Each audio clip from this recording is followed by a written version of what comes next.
Bienvenidos al Cuento del Estado, tu ventana semanal para conectar con la realidad política y económica con una perspectiva liberal.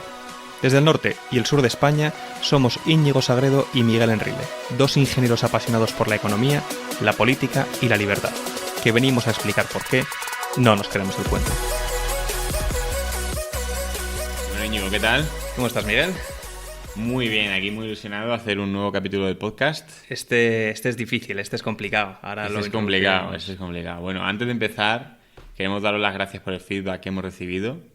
Lo primero es que seguimos trabajando en el sonido. La verdad que es una cuestión técnica que tenemos que ver cómo mejorarlo y tal, pero seguimos intentándolo. Sí, nos decían que se oía, ¿cómo es? De repente un grito, no sé qué, eran bastante incómodos y de hecho nosotros lo escuchamos también y vimos que teníais razón. Es cierto y es verdad que gritábamos, o sea, la cuestión es que tenemos que ver cómo mejorarlo. Sí. Pero bueno, y en otra cosa, seguimos esperando el feedback al correo. El día que nos llegue nos hará muchísima ilusión. Muchísima. De hecho, cada día eso, te mando un WhatsApp, a ver, ¿nos ha llegado un correo? No, a ver no si llega, alguien no que llega. no nos conozca. Que eso sería genial, porque sería que estamos empezando a llegar a gente que no es directamente nuestros amigos. Recordamos el correo es elcuentodelestado@gmail.com, todo junto. Vale, muy bien. Pues podemos empezar y cuéntanos la idea que vas a traer hoy, Íñigo. Bueno, hoy voy a traer una idea bastante radical. Radical en tanto a que es una idea que no se suele debatir ni se suele tener en cuenta en los debates que se tienen a día de hoy en la sociedad, y es la idea de que el Estado no existe. Quiero dejar dos ideas muy claras. Una, el Estado, como lo concebimos, no existe, y dos, los políticos realmente no representan a la población. Y ahora explicaré esos dos puntos, especialmente el de que el Estado no existe. ¿Qué significa esto, no? Porque la gente dice, el Estado claro que existe, si yo vivo en un Estado. Pero bueno, ahora entraremos en detalle en cada uno de estos. Esto en sí es un capítulo bastante delicado. Yo soy consciente que además una vez que te das cuenta de cómo está realmente formado el Estado, y ahora veremos que no existe como tal, sino que son políticos coordinados, es muy difícil dar vuelta atrás. Esto lo explican algunos autores como Rothbard, que en sí es quitarle la máscara al Estado. Entonces, bueno, vamos a intentar hacer un esfuerzo por explicar esto. Para empezar, vamos a empezar con una idea de cuál es la historia del Estado. O sea, al final, sin entrar muy en detalle en temas históricos, los estados ¿cómo se forman? Pues tú tienes un grupo de bandidos que conquistan un territorio y lo saquean. Y luego cogen y se van a otro. Pero hay un momento en que se dan cuenta de que es mucho más eficiente quedarse en un territorio, ofrecerles, entre comillas, protección de otros bandidos y cobrarles y saquearles a cambio una cantidad de su producción. En la historia ha habido de todo. Ha habido reyes, ha habido tiranos, ha habido organizaciones religiosas que se arrogaban la legitimidad de un territorio y extraían recursos de ese territorio a cambio de ofrecerles, pues eso, protección, distintos tipos de servicios que a lo mejor se valoraban en esa época, religiosos o de otro tipo, ¿verdad? Pero estos grupos no eran muy legítimos. Existen autores que explican cómo ningún rey en la historia, y esto sé que choca, pero esto lo podéis buscar, ningún rey en la historia cobró más de 10% en tributos. ¿Por qué? Porque no tenía legitimación. Cuando tú pagas tributos a un rey, ves al rey persona, ves ahí a un ser opulento, con queridas, tal, dices, joder, ese señor me está quitando el dinero, le ves ahí a la persona. Entonces, estas formas de gobierno no tenían mucha legitimidad y podían extraer pocos recursos. Sin embargo, pasa el tiempo y llegamos a este concepto de democracia representativa, de contrato social, la idea de que hemos firmado un contrato, que no sé tú, Miguel, ¿tú has firmado algún contrato? A mí estoy esperando que me llegue todavía. Efectivamente, yo nací, no me llegó, creo, el contrato, no lo he llegado a firmar, la idea de que pues todos hemos firmado un contrato social y, por tanto, la democracia representativa nos representa a todos, ¿no? Que al final, si nos cobran más o menos impuestos, si dan más o menos servicios sociales, como nos lo hacemos nosotros a nosotros mismos, no hay ningún problema. Pueden controlar, como pasa ahora, la mitad de la economía y no pasa nada, porque están muy legitimados, nos lo estamos haciendo nosotros a nosotros mismos. Claro, eso es un poco un cuento, ¿no? O sea, nos creemos, la gente se cree, y nosotros hasta hace poco también, que cuando el político está haciendo algo es como si lo estuviese devolviendo, como, bueno, yo le voto y me está quitando de mi nómina la mitad, pero bueno, me vuelve. Claro, me vuelve de otra manera. Y que lo has elegido tú, ¿no? Entonces, como que tiene más legitimidad. Aquí lo que quiero es dispensar con esta idea, y ahora vamos a entrar en por qué esto no es así, por qué el Estado como lo concebimos no existe, pero también querría hacer un poco reflexionar. En términos históricos siempre nos pensamos que estamos en el modelo último de la historia, el modelo último de gobierno, que ahora hemos llegado a la civilización más suprema de la historia y entonces somos democracias representativas frente a tiranías y frente a monarquías y otros tipos de modelos, y por tanto que este es el fin de la historia, que hasta aquí hemos llegado y que no puede haber nada más allá. En este capítulo vamos a intentar también pensar cómo podría ser el siguiente paso, cómo dentro de 500 años pueden mirar atrás las personas y decir, joder, esto era un sistema que es equivalente a como nosotros vemos las tiranías y las monarquías absolutas del pasado. Entonces, voy a empezar con este punto, la idea de que el Estado no existe. Y de nuevo, sé que es muy controvertida. O sea, nosotros vamos al colegio, vemos el mapa de España dibujado, vemos banderas. Pero yo pues querría hacer un poco reflexionar la idea. O sea, nosotros alguna vez hemos ido, yo qué sé, a comer o a tomar un café con España, con el concepto de España. Cuando se lee España sube el SMI, España entra en guerra. ¿Qué es lo que está pasando ahí realmente? ¿Quién es España? ¿Quién se arroga la idea de soy España? Pues realmente no son más que políticos, con nombre y apellidos. Esos son quienes toman decisiones por nosotros. Son lo que entendemos como la clase dominante, ¿no? La clase que es netamente extractiva de recursos frente al resto que somos clase dominada. Esto es una anécdota muy interesante. O sea, uno va por Madrid y entonces ve pues, a políticos que van en coches tintados, van a los mejores restaurantes, que literalmente viven en palacios. O sea, tú ves que viven en Palacio de la Zarzuela, Palacio de la Moncloa, etcétera. Son personas que viven literalmente en palacios y ves en Madrid, en la misma ciudad, a un mendigo que está en la calle pidiendo dinero. Entonces, en ese momento te das cuenta de quiénes somos realmente el Estado. ¿Somos todos o algunos son más Estado que otros? Unos viven netamente extrayendo respecto a otros. Al final, los Estados, o sea, los políticos, perdona, son una clase que domina al resto, ¿bien? Y esta clase que domina al resto tiene, por decirlo así, una serie de privilegios que el resto no tienen. Cuando un político roba, es decir, cuando te extrae forzosamente a través de impuestos tus recursos, se le llama tributación. Bien, tú imaginemos eso, que una persona por la calle roba a otra y luego se va a un supermercado y se compra un producto. Diríamos que eso es inmoral y que ese señor tiene que ir a la cárcel o que por lo menos pagar por su robo. Sin embargo, si lo hace el Estado, se le llama activación económica del sector agroalimentario. Pues lo mismo, ha sucedido lo mismo. Ha cogido, ha robado a un señor y ha ido y lo ha gastado en un sector que le ha parecido bien al político. Entonces, eso por un lado. Luego también vemos que se perdonan los delitos. O sea, nosotros tenemos una ley, pero luego el político comete un delito y tienen sus propios tribunales, se perdonan a sí mismos, se indultan, lo que estamos viendo ahora con la amnistía. Eso es lo que estamos viendo ahora mismo, ¿no? Es decir, las leyes no son iguales para todos porque yo no sé lo que está escrito en el papel, pero las pueden cambiar. Es decir, está bastante claro, y lo decía hace 2 meses Pedro Sánchez, que Puigdemont iba a ir ante la justicia. Por lo menos según las normas que había y el marco político que había y el marco legislativo estaba bien claro. Pero a cambio de poder se puede reformar las leyes porque lo están haciendo y librarse. Y esto es una cosa que, claro, habrá sonado y es muy sonado y se sabe qué ha pasado, pero habrá que ver cuántas cosas no pasan porque el delito de malversación lo habían reformado. Es decir, yo creo que es cierto que no van por las mismas normas.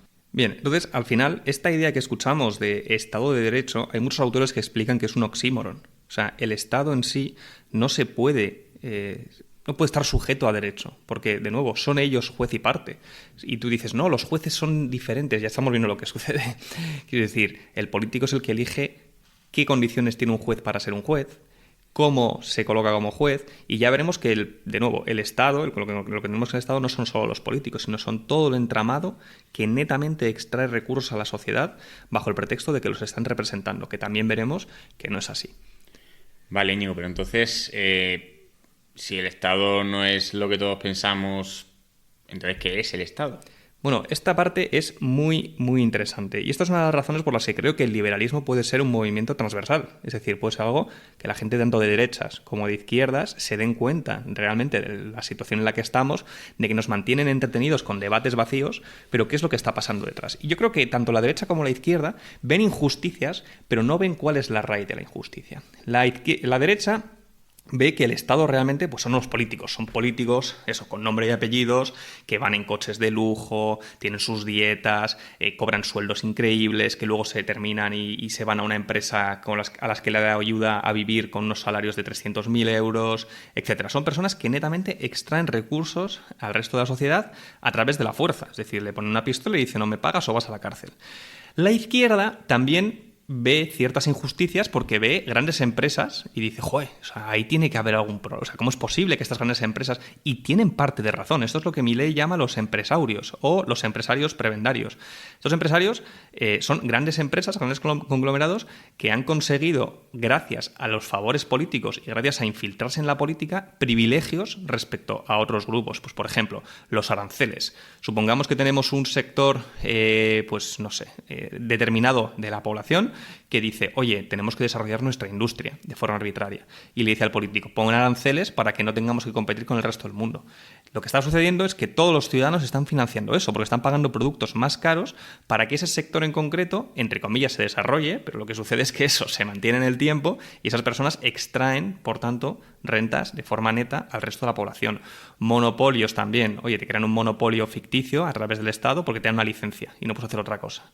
Incluso el propio SMI, que se debate a día de hoy tanto, ¿a quién beneficia? A las grandes empresas, a Amazon, a Google, bueno, a todas estas grandes empresas, frente a las empresas pequeñas que podrían intentar competir en precios, pero no se lo permites, se lo prohíbes.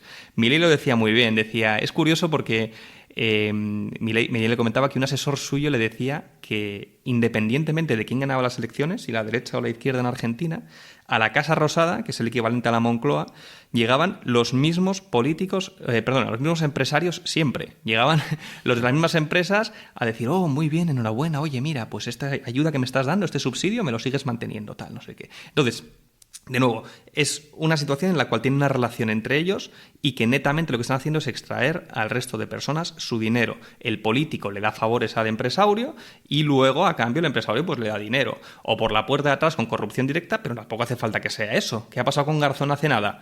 Que se iba a ir a una consultora de influencia política y le han dicho que no porque hay elecciones en Galicia, pero incluso la persona que más se reivindicaba como en contra de las puertas giratorias acaba yendo a una puerta giratoria. Es lo normal. Si tú tienes un Estado que controla tanto de la sociedad porque extrae de manera masiva rentas, el poder está ahí, se lo van a repartir entre ellos.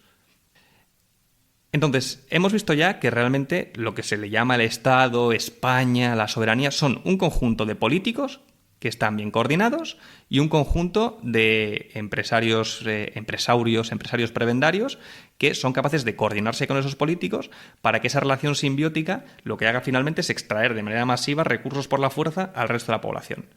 También quiero hacer una gran diferencia y un hincapié entre la diferencia entre Estado y nación, ¿vale? Es muy importante esta diferencia. Mucha gente yo le comento, oye, el Estado en sí es un problema y me dicen, ya, pero es que si no hubiera Estado, ¿qué seríamos? Todo átomos, etcétera. El sentimiento nacional que uno puede tener no deriva de un Estado. Deriva de que uno se siente, por ejemplo, español, porque tiene unas culturas españolas, porque tiene unas raíces españolas, porque tiene una historia española. Para sentirse español y ser una persona con unas fuertes creencias nacionales españolas y sentirse identificado con España, no hace falta que tengas un Estado que te roba la mitad de tu dinero. Un ejemplo claro es Estados Unidos. Estados Unidos ha sido un país muy patriota, de hecho era mucho más patriota antes que ahora, y cuando se fundó era un Estado que no recaudaba apenas impuestos, que era la máxima libertad y sin embargo tenía un arraigo americano fuerte, porque es un tema de cultura y de valores y no de tener un Estado grande que te extraiga recursos. Entonces, una vez hecha esta diferencia entre Estado y nación, también querría pararme un momento para entender qué tres tipos, por decirlo así, y de nuevo, esto es una simplificación absoluta, pero qué tres tipos de ciudadanos potencialmente en el sector productivo existen ahora en España o que potencialmente podrían ser productivos. No estoy hablando de los niños o de los jubilados, sino dentro de las personas que podrían estar en edad de trabajar, con la capacidad de hacerlo, ¿qué tres tipos existen? Lo primero, yo creo que son aquellas élites que son netamente extractivas del Estado. Políticos, empresarios prebendarios que se benefician de beneficios como pues, los subsidios, aranceles, etc. Sindicalistas, gente que recibe pagas o, bueno, pues sí, o sea, lo que hablamos siempre del tema de las paguitas, etc. Estos son personas que son netamente extractivas, que extraen netamente rentas al resto. Luego tenemos dos secciones más. Los funcionarios, que uno puede pensar, joder, los funcionarios es que son muchos en este país. Es correcto. Lo que sucede con los funcionarios es que son personas que podrían perfectamente ser productivas con mucha mayor eficiencia en el sector privado, pero que por cómo está montado el sistema están recluidas al sector público. Por ejemplo, en la sanidad vemos que, oye, es muy difícil que se desarrolle un sector privado de la salud fuerte y, por tanto, muchas personas que se quieren dedicar vocacionalmente a la salud están obligadas a, entre comillas, entrar en el sistema estatal que, de forma forzosa, parasita al resto. Pero estas personas podrían estar perfectamente en el sector privado, siendo muy, muy eficientes y proveyendo servicios al resto de la población. Y luego está, al final, el resto de la población, que es quien mantiene a estas dos sectores extractivos, cada uno más grave que el otro, pero son extractivos los dos, a través de comercio voluntario, creación de riqueza, etcétera, etcétera.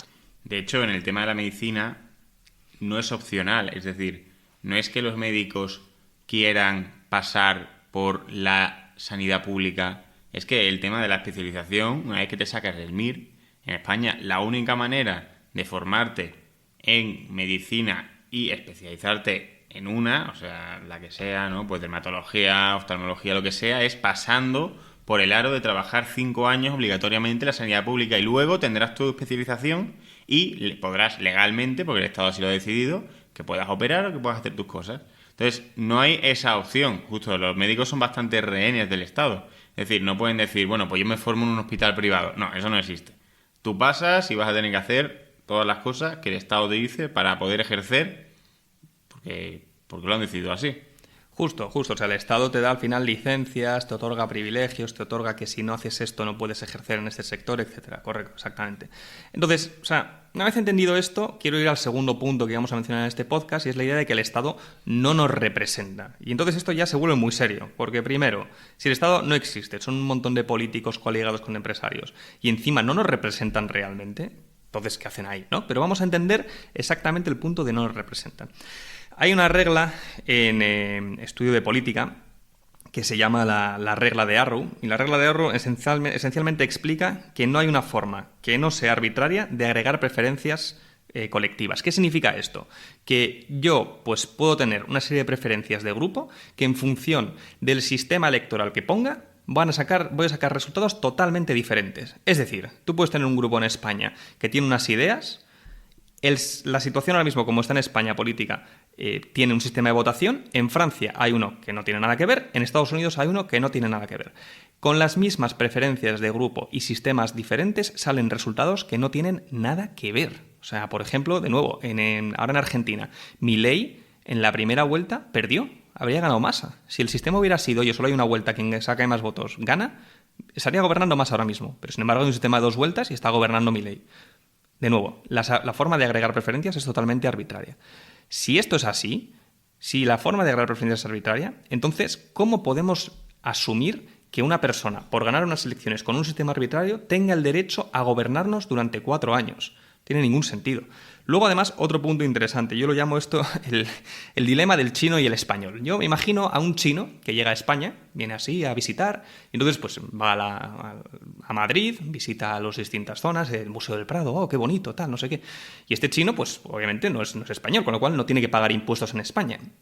Pero si te paras a pensar, coges a un español aleatorio, que sí que tiene que pagar impuestos en España, y a ese chino, y el poder de decisión que tienen sobre el gobierno, es decir, sobre la persona que le extrae recursos durante 4 años de forma forzosa, es exactamente el mismo. Es decir, tú que estás escuchando el podcast, si eres un ciudadano español, ¿qué capacidad tienes con tu voto realmente de influir en el resultado de las elecciones? Creo que es más probable que te lleguen 3 rayos a la vez que tu voto cambie algo en las elecciones. Con lo cual, a efectos prácticos, tu posibilidad de influir es 0. Igual que la del chino, 0. Y sin embargo, tú estás sometido durante 4 años a una serie de leyes y una serie de extracciones forzosas. Entonces, en esencia, votas cada 4 años, ¿vale? Además, de forma arbitraria, no solo el sistema de agregación de votos, sino el momento en el que se vota. Ya hemos visto que Sánchez dice, oye, las encuestas me son favorables ahora, ¡pum!, elijo. Una anécdota interesante es que el sistema de votación que existe en España de la ley DONT, la gente no sabe cómo se creó, pero es un sistema que es una vergüenza. En su momento, Adolfo Suárez estuvo sopesando, pues a ver qué sistema político implantamos y tal, y le preguntó a uno de sus, me parece que era un sociólogo de confianza, le dijo, oye, diséñame un sistema electoral tal que como yo tengo apoyos en esta región, en esta región, en esta región, me dé mayoría absoluta. Y el tío se inventó la idea. Tenemos un sistema en el cual, pues, zonas rurales, etcétera, tienen una representación más potente. El voto de Soria lo hemos oído muchas veces. El voto de alguien de Soria vale X veces más que el de uno de Madrid. El señor lo diseñó a encargo. Dijo, oye, tengo más apoyo aquí. Entonces, de nuevo, es un sistema totalmente arbitrario. Hemos visto además que el político elige eso, cuando se producen las elecciones. Y con ese sistema totalmente arbitrario controlan la mitad de tu vida. Ya no es que sea solamente ilegítimo que un grupo de personas puedan votar sobre cómo vive otro grupo de personas. Es decir, oye, yo me junto con 10 en una mesa, votamos 9 que paga la cuenta a 1...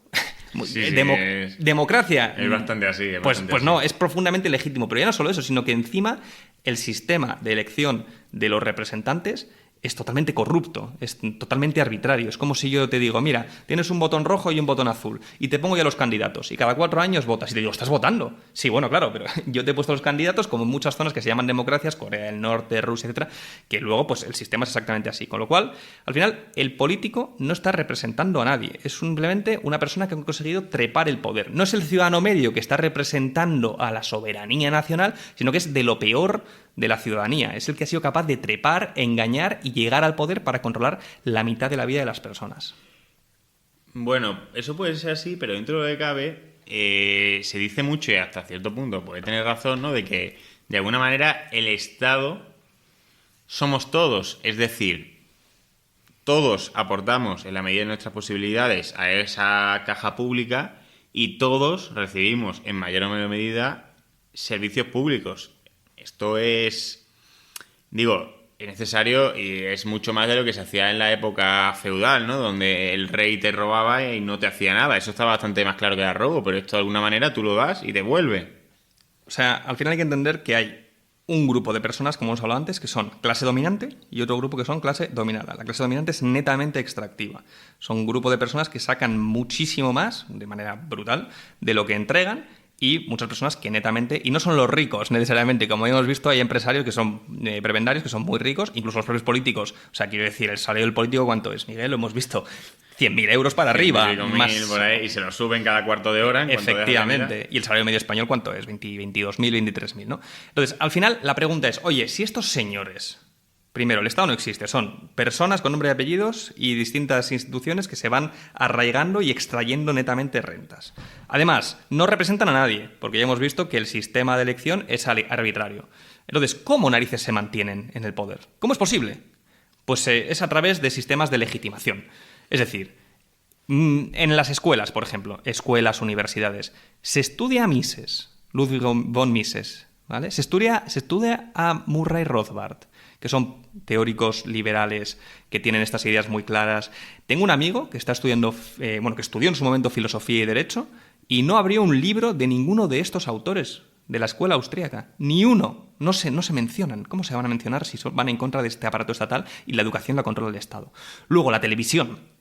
Estás viendo debates espurios sobre si el feminismo, si el ecologismo, si el salario mínimo hay que subirlo o no. El Estado se dio cuenta que la lucha de clases no funcionaba porque el capitalismo era capaz de traer muchísima riqueza, con lo cual ahora cambia y entonces busca luchas entre grupos de otros tipos para conseguir justificar su existencia. Si no está constantemente intentando justificar su existencia, acaba muriendo, con lo cual está con debates que son humo y espejos. Son tonterías y mientras tanto te van sacando masivamente dinero. Hay que poner un impuesto al ecologismo porque, claro, hay que sacar dinero para la transición energética, bla, bla.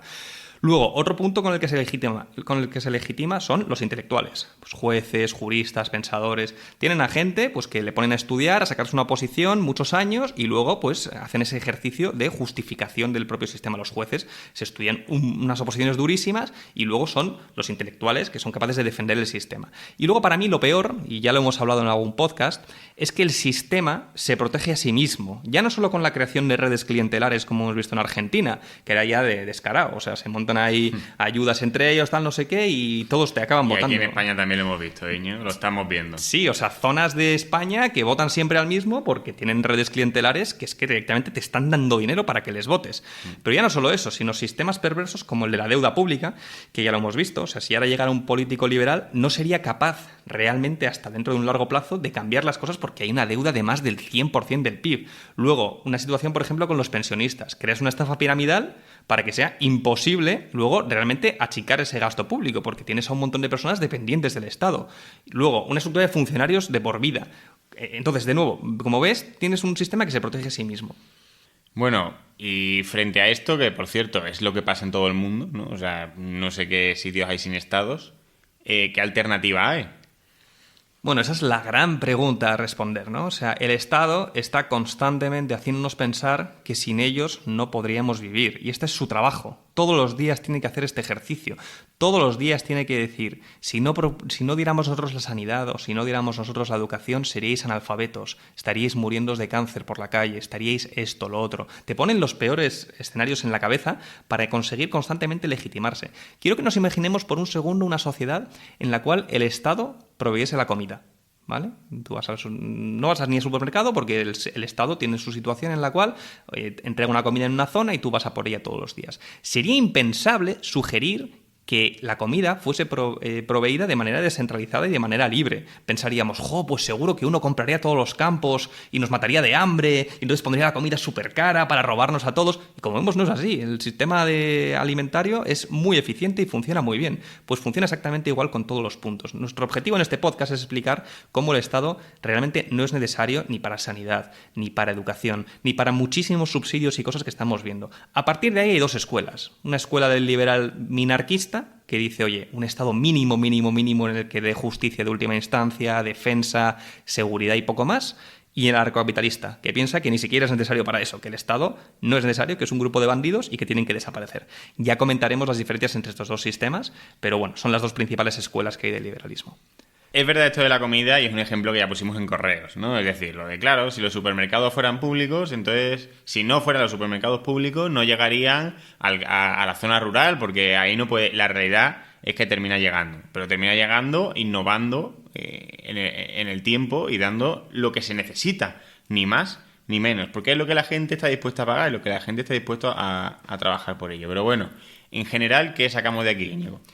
Bueno, las conclusiones de este capítulo, y de nuevo es un capítulo difícil, es un capítulo en el que hemos intentado explicar que el Estado no existe, lo cual es una cosa muy dura, que realmente son políticos con nombre y apellidos, son empresarios prebendarios que se acercan a los políticos para extraer rentas de manera neta, que realmente no representan a nadie, es decir, que el sistema en el que se eligen es arbitrario y que encima, como ya hemos visto, eso implica en esencia que no representan a las personas que dicen que representan, y las formas de votar además son arbitrarias, se pone cuando se quieren los votos, etc.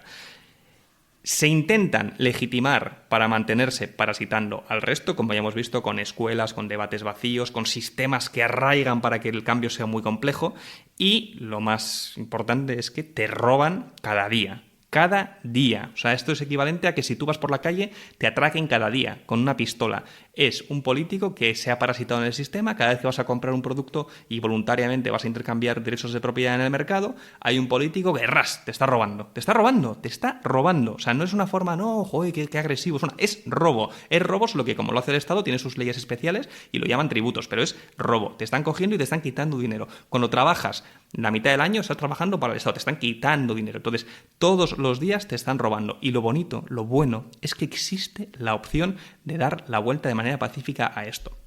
Si hay un cambio cultural suficientemente fuerte en España, seremos capaces de votar por una alternativa liberal y hacer que cambiar el sistema no sea necesariamente una confrontación, que lo podamos hacer de manera pacífica desde el propio sistema. Pero para ello hay que quitarle la máscara al Estado.